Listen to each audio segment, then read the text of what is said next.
Welcome to Smash Writing. I am your host today, Paul. This is Justin. Oh, I said. This is Paul. This is Justin. And Get it together. I know. How many times have we done this? Like 300 times. I know we reviewed so many films over the year. And sometimes we pick some bad seeds. Wishmaster 4. The James Bond series. All mention is your idea, so let's. What was that? Friends Vacation. Requiem. Okay, I'll take the hit for that one, but Friends Vacation. I'll take. Okay, so we're 2 and 2. I'm giving. Okay, so today we are reviewing Color Out of Space, starring Nicolas Cage. Madeline Arthur.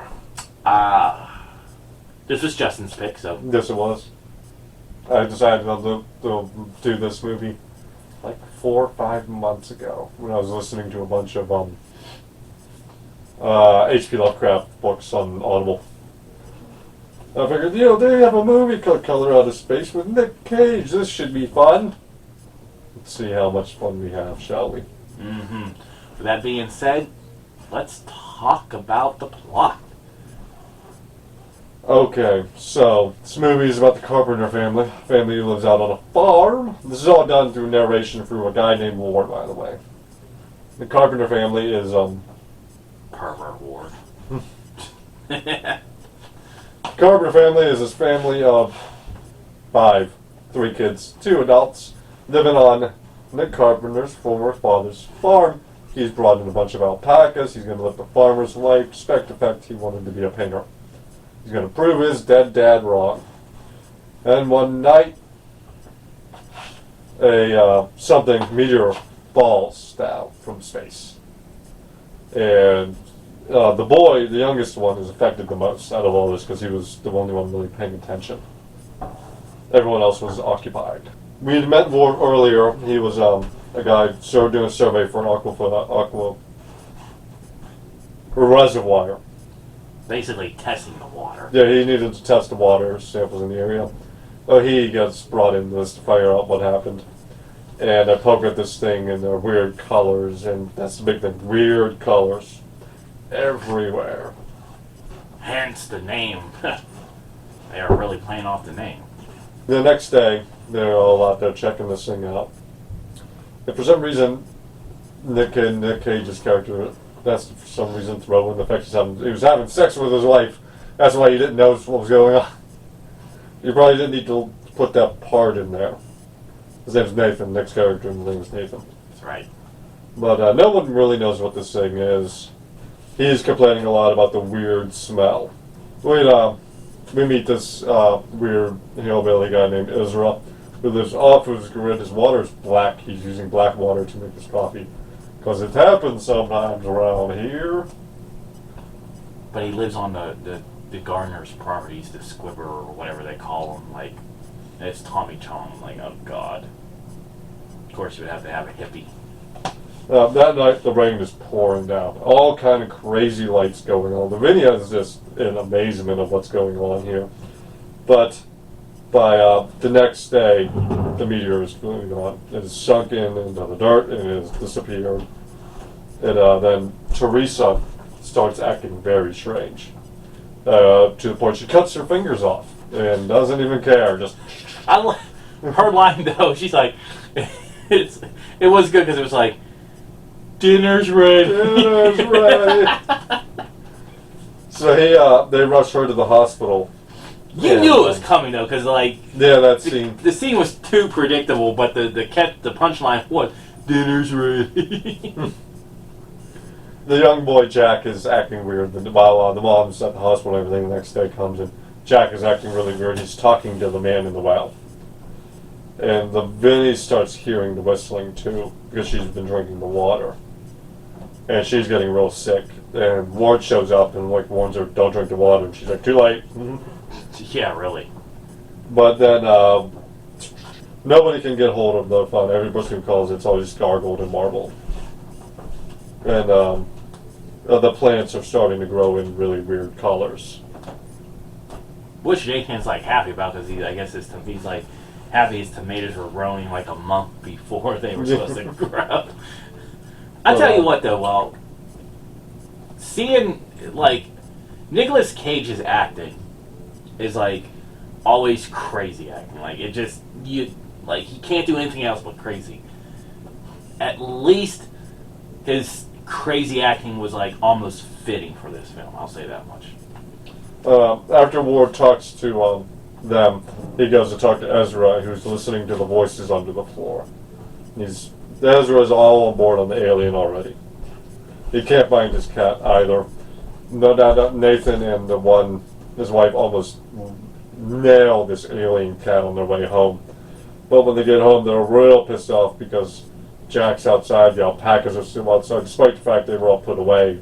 They just couldn't find the dog, and they didn't know Jack was outside. And Nathan goes insane, yelling at them, like, I need help around here with my farm. That is true. This movie. Nathan is starting to lose his mind here. And you get the vegetables like you were talking. And they're all rotted. They look great, but they're all rotted. They technically did not look great. Those tomatoes were horrible looking. Like they shouldn't. No, you know what a good tomato looks like. This was not good. Why did he think these were good?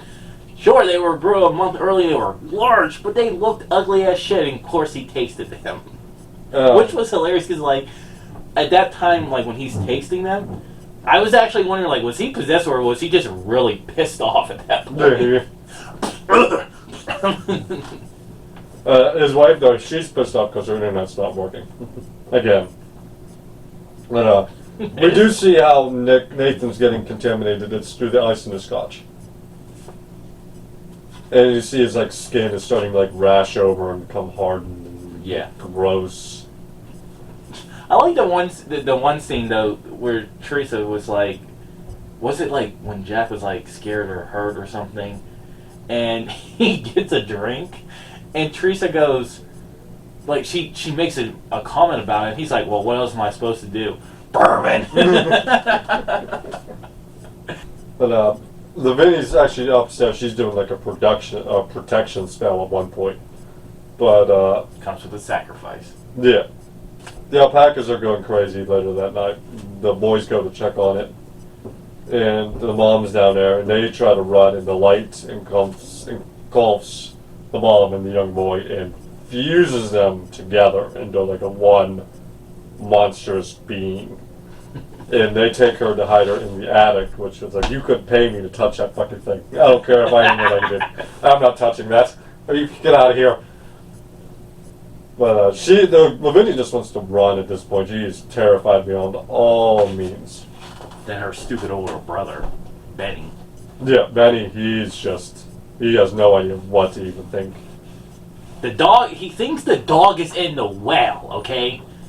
Oh yeah, whenever they go to run, and Benny's like, the dog's in the well, I can go get him. He's like, what are you talking about? Where are you going? And he's going into this well. Do you look and see what's going on here? Like, I'm pretty sure if the dog went over in that well, it would be dead. And there'd be no way of getting the dog up to with that little freaking rope and bucket. But Vinny ends up getting grabbed by Nathan, who drags her up to the attic. He's like, you need to feed your mother!